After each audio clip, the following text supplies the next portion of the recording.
मान लेते हैं कि ये एक न्यूट्रल कंडक्टर है। न्यूट्रल मतलब इसमें कोई नेट चार्ज नहीं है।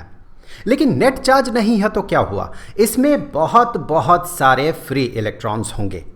हम सिर्फ सरफेस में रिसाइड किया हुआ कुछ फ्री इलेक्ट्रॉन्स को ड्रॉ कर रहे हैं। क्योंकि ये कंडक्टर है इसीलिए इसमें बहुत सारे फ्री इलेक्ट्रॉन्स होंगे।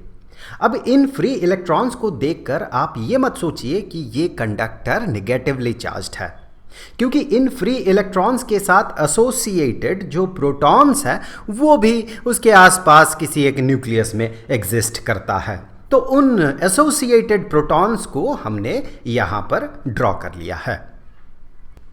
अब देखिए, अगर इस कंडक्टर में कुछ इलेक्ट्रॉन हम प्रोवाइड करते हैं तो ये कंडक्टर नेगेटिवली चार्ज्ड हो जाएगा, क्योंकि इसमें कुछ एक्सेस इलेक्ट्रॉन आएगा। इलेक्ट्रॉन नेगेटिवली चार्ज्ड होता है। और जो इलेक्ट्रिक फील्ड लाइंस है वो फील्ड लाइंस चूंकि नेगेटिव चार्ज में जाके टर्मिनेट करता है, इसीलिए फील्ड लाइंस इसके सरफेस में जाके उन इलेक्ट्रॉन्स में जाके टर्मिनेट करता है। अब अगर हम यहाँ से कुछ इलेक्ट्रॉन्स को रिमूव कर देते हैं तो फिर ये कंडक्टर जो है पॉजिटिवली चार्ज्ड हो जाएगा, क्योंकि यहाँ से इलेक्ट्रॉन रिमूव्ड होने के कारण एक्सेस प्रोटॉन होगा, जिसके कारण ये पॉजिटिवली चार्ज्ड बॉडी बनेगा।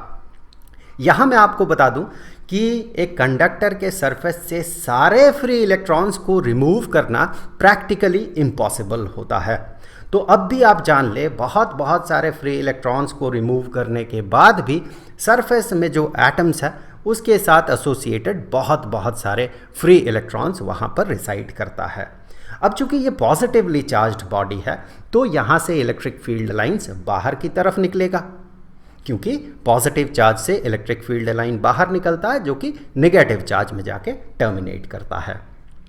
अब देखिए, ये कहा जाता है कि एक चार्ज्ड कंडक्टर, सपोज ये चार्ज्ड कंडक्टर है, सपोज ये पॉजिटिवली चार्ज्ड कंडक्टर है, ये कहा जाता है कि एक चार्ज्ड कंडक्टर के सरफेस में किसी भी एक पॉइंट में जो इलेक्ट्रिक फील्ड बनता है वो इलेक्ट्रिक फील्ड, उसका जो डायरेक्शन होता है वो उस सरफेस पे नॉर्मल होता है। ये इलेक्ट्रिक फील्ड इस सरफेस पे नॉर्मल होता है। चाहे किसी भी पॉइंट में आप इलेक्ट्रिक फील्ड को कंसीडर करें, वो सरफेस पे नॉर्मल होता है। इस वीडियो में हमें यही प्रूव करना है कि ऐसा क्यों होता है। इसके लिए सबसे पहले हम मान लेते हैं कि किसी एक पॉइंट में, इस चार्ज्ड कंडक्टर के किसी एक पॉइंट में जो इलेक्ट्रिक फील्ड बन रहा है वो उसके सरफेस पे नॉर्मल नहीं है। यहाँ पर देखिए, हमने मान लिया कि नॉर्मल नहीं है, ये एंगल 90 डिग्री के बराबर नहीं है, ऐसा हमने मान लिया। ऐसा होने से क्या सिचुएशन अराइज होगा और कैसे ये इलेक्ट्रिक फील्ड इस सरफेस पे नॉर्मल हो जाएगा, यही हम अब देखने वाले हैं। देखिए, ये जो फील्ड है, इलेक्ट्रिक फील्ड है, इसका दो कंपोनेंट्स हम यहाँ पर फिलहाल ड्रॉ करते हैं। एक तो हॉरिजॉन्टल कंपोनेंट जो इस सरफेस के अलोंग होगा, और दूसरा परपेंडिकुलर कंपोनेंट जो कि इस सरफेस पे परपेंडिकुलर होगा। ऐसा ही कुछ सिचुएशन हम चलिए मान लेते हैं कि एक रोड पे एक कार्ट है, इस पे एक फोर्स अप्लाई हो रहा है, ना ही वो हॉरिजॉन्टल है और ना ही वो वर्टिकल है। तो फिर ये जो फोर्स है इसका दो कंपोनेंट्स बनेगा, एक तो हॉरिजॉन्टल डायरेक्शन में अलोंग द रोड और दूसरा वर्टिकल डायरेक्शन में। ये जो वर्टिकल डायरेक्शन में फोर्स का कंपोनेंट है, ये हम फोर्स लगा रहे हैं, ये जो फोर्स का कंपोनेंट है ये क्या करेगा, ये कोशिश करेगा ये कार्ट का जो वेट है mg, इसे कैंसिल करने का। मतलब ये कंपोनेंट क्या करेगा, इस कार्ट को ऊपर की तरफ उठाने का कोशिश करेगा। लेकिन ये जो कंपोनेंट है इसका टेंडेंसी क्या होगा, इसका टेंडेंसी होगा कार्ट को रोड के अलोंग खींच कर ले जाने का, जिसके कारण ऐसा फोर्स लगाने से कार्ट रोड पे मूव करता है। अब कुछ ऐसा ही इस सिचुएशन में भी होगा। यहाँ पर ये जो कंपोनेंट है जो कि अलोंग द सरफेस है वो क्या करेगा, देखिए हमें पता है जो फ्री इलेक्ट्रॉन्स होता है, फ्री इलेक्ट्रॉन्स नेगेटिवली चार्ज होता है, और नेगेटिवली चार्ज होने के कारण इलेक्ट्रिक फील्ड अगर इस डायरेक्शन में होगा तो उसके अपोजिट डायरेक्शन में ये नेगेटिव चार्ज मूव करेगा। अब आप गौर करें, यहाँ इस सरफेस में इस पॉइंट के विसिनिटी में आसपास जो फ्री इलेक्ट्रॉन्स है वो फ्री इलेक्ट्रॉन्स उनका क्या होगा, वो इस कंपोनेंट के कारण, ये जो कंपोनेंट है जो कि अलोंग द सरफेस है, इस कंपोनेंट के कारण, इलेक्ट्रिक फील्ड के इस कंपोनेंट के कारण ये जो फ्री इलेक्ट्रॉन्स है, ये फ्री इलेक्ट्रॉन्स उसके ऑपोजिट डायरेक्शन में मूव करेगा। और ऑपोजिट डायरेक्शन में मूव करने के कारण सिचुएशन ऐसा अराइज होगा, लास्ट वीडियो में हमने ये देखा था कि सिचुएशन ऐसा अराइज होगा कि वो इस कंपोनेंट को कैंसिल करने का कोशिश करेगा, धीरे धीरे उसे घटाएगा। देखिए सिचुएशन कैसा बनेगा। अगर मान ले यहाँ पर एक इलेक्ट्रिक फील्ड बन रहा है, एक एग्जिस्टिंग इलेक्ट्रिक फील्ड है। अब यहाँ पर अगर कोई नेगेटिव चार्ज यहाँ से मूव करे ऑपोजिट डायरेक्शन में, तो क्या सिचुएशन होगा, इस तरफ वो नेगेटिव चार्ज चले जाने के कारण यहाँ पॉजिटिव चार्ज का इन्फ्लुएंस होगा, और नेगेटिव चार्ज इधर मूव करने के कारण यहाँ नेगेटिव चार्ज का इन्फ्लुएंस होगा।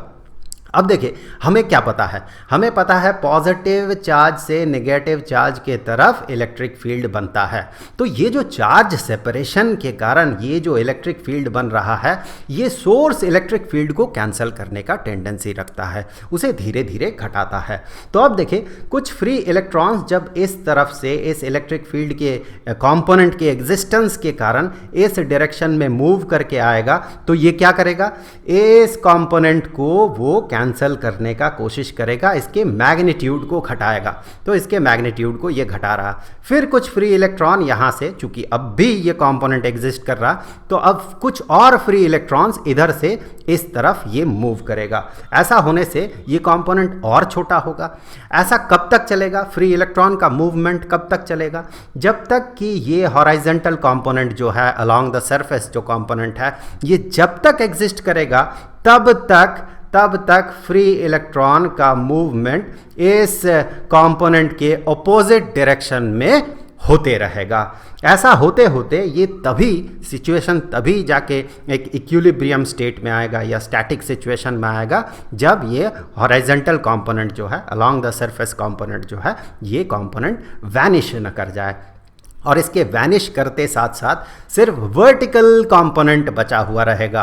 इसका मतलब जो भी फील्ड बनेगा एक चार्ज्ड कंडक्टर के सरफेस में, वो फील्ड उस सरफेस पे हमेशा नॉर्मल होगा। इसका रीज़न क्या है, इसका रीज़न है फ्री इलेक्ट्रॉन्स।